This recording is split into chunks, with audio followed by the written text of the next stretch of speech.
What you manifest in your mind, you can bring to reality.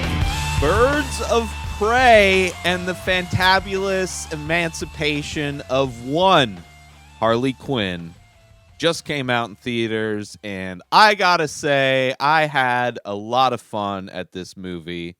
Let me just highlight the fact that I talk shit when shitty movies come out, and especially like it's been culturally females. It's highlighted when they do good. More women should be nominated. I agree, and I want to highlight the fact that this movie is directed and written by two different women.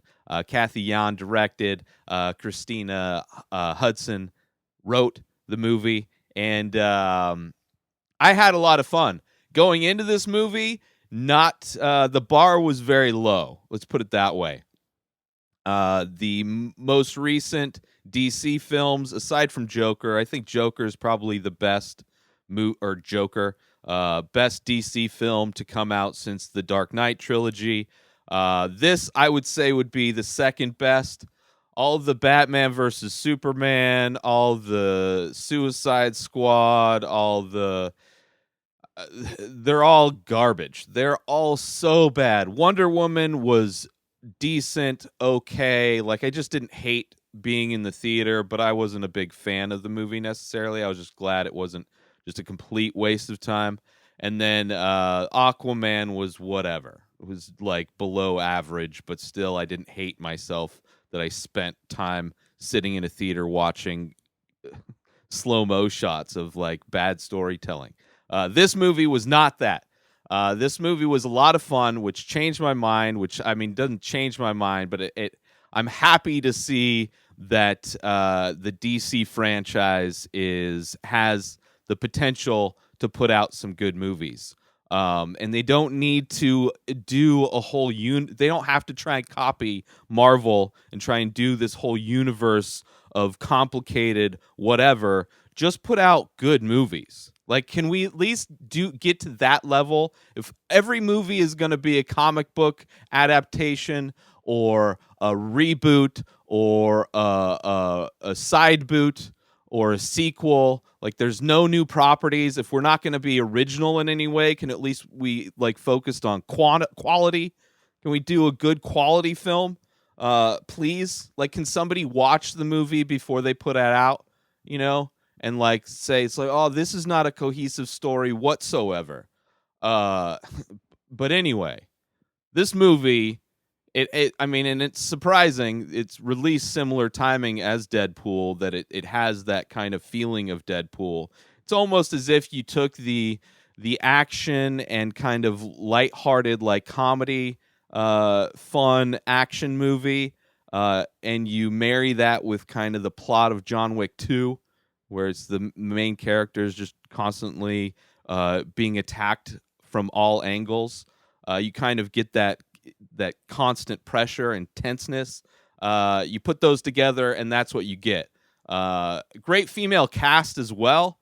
God, Rosie Perez? I love Rosie. Rosie Perez was like old school crush from 90s movies, and it's been a while since she's been in anything that I've seen, and it was fun to see her in this. Margot Robbie, of course, is the lead as Harley Quinn, and reprising her role, which this, for whatever reason, like, here's proof that, like, I'm not, because sometimes even myself, I doubt myself. It's like, am I just being an asshole to DC movies for no reason? Is this like an unfounded hatred of this franchise just to hate on something? It's like, no, if they actually put out good stuff like Joker and this, where it's like a solid structurally film that makes sense in the universe of the film, then I'm gonna like it.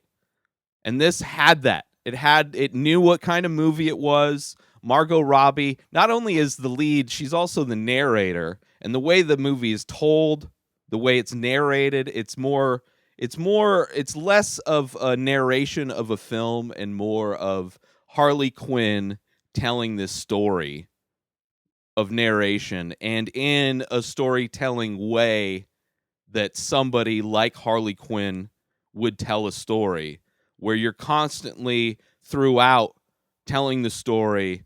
You know, you're talking about this thing that happened. You're like, oh, this person was involved. Let me tell you how that person is involved too. So let's go back. So it's constantly like go one step forward, two steps back to kind of fill you in on who this person is and why it's important. And this movie does it in like the best way.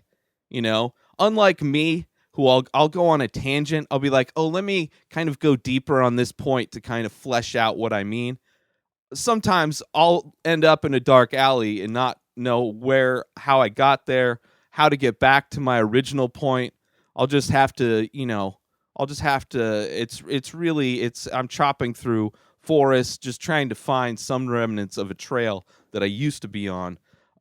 This movie, of course, not a podcast, and somebody who probably had multiple drafts of a screenplay to kind of make sure it was well written, and it was well written, it's sad that like there's millions of dollars spent on films and they will use the like just horribly written material.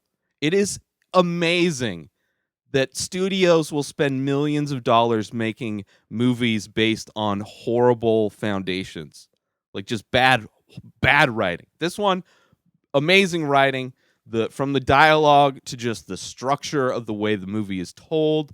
It's all fun. I'm sure there's millions of Easter egg references in the background that all the fanboys and fangirls can appreciate, but it's not relying on knowing those things to tell the story.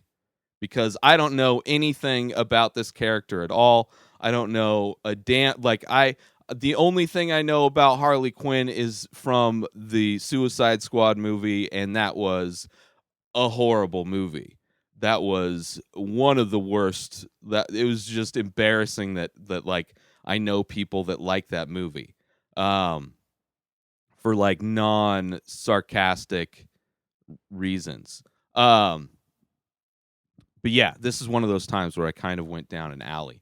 But yeah, this movie, so good. So the acting, the storytelling, the casting, it was really fun. It was a really fun movie. I had so much fun. The action scenes were a lot of fun, you know?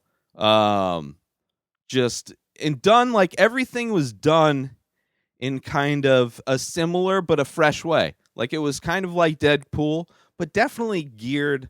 Like there's a scene where Harley Quinn's going through a police station and she's shooting all the officers with like these smoke grenade cannon things, and like the smoke is all bright and colorful, and then some of them have like glitter in it, you know. So it's like it's very much like a movie made for and by women, and I still dug it. Like it didn't feel like it was a movie not made for me, you know, just because I'm a dude.